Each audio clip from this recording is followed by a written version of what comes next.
E aí como é que começou o plano, que foi o plano que eles sempre tentaram colocar em prática e que agora é em prática?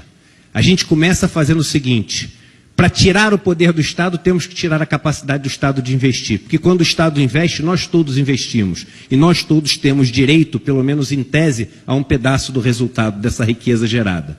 E como é que você impede o Estado de investir? Fazendo uma emenda constitucional 95, que proíbe durante 20 anos os investimentos do Estado. Ele não é um limite de gastos, a não ser que você não considere juros da dívida gasto.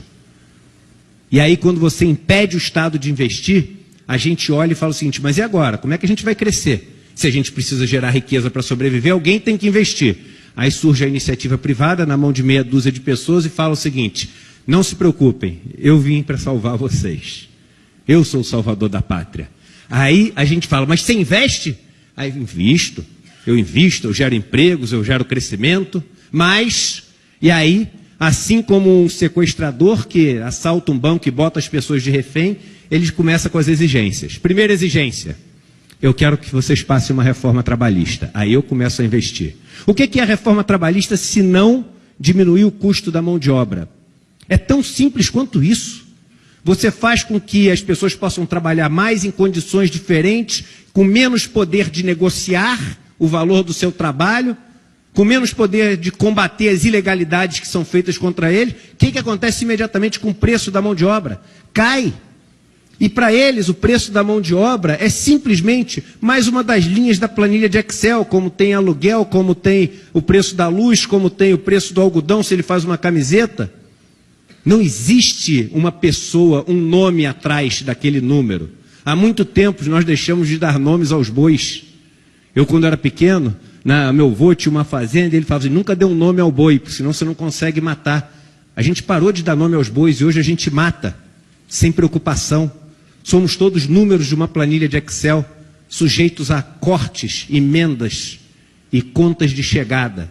E aí a gente passa a reforma trabalhista e fala: solta o refém, por favor. Ele fala: não, só solto quando você passar uma reforma da Previdência. E aí a gente passa a reforma da Previdência. E ele não vai investir, porque ele só vai fazer quando a gente passar a reforma tributária. E a gente vai fazer a reforma tributária. E ele não vai passar só quando a gente fizer uma reforma administrativa e diminuir o tamanho do Estado. E quando tiver feito tudo isso, ele não vai investir. E vai falar o seguinte: na verdade, o que precisa é o Estado voltar a investir para induzir.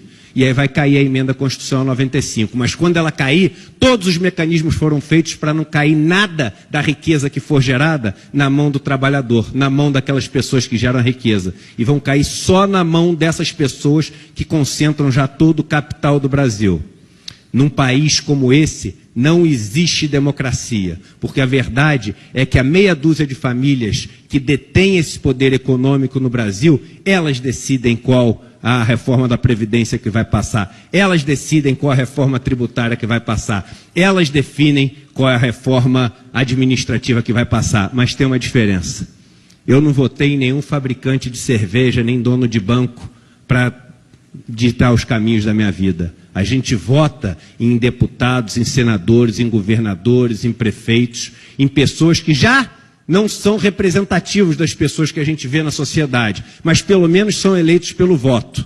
Agora, não são esses empresários que devem ditar os caminhos que a gente deve seguir. E enquanto a gente acumular essa riqueza, esse capital na mão dessas pessoas, a gente vai ter uma falsa impressão de que os rumos desse país vão estar sendo tomados pelas pessoas que foram votadas, mas vão estar sendo tomados por aquelas pessoas que detêm mais o dinheiro. A gente vive num país onde cada CPF não vale um voto, cada real vale um voto, quando a gente está falando sobre os caminhos que vão ser decididos para a gente seguir. E é isso que a gente tem que mudar para poder viver num país mais democrático.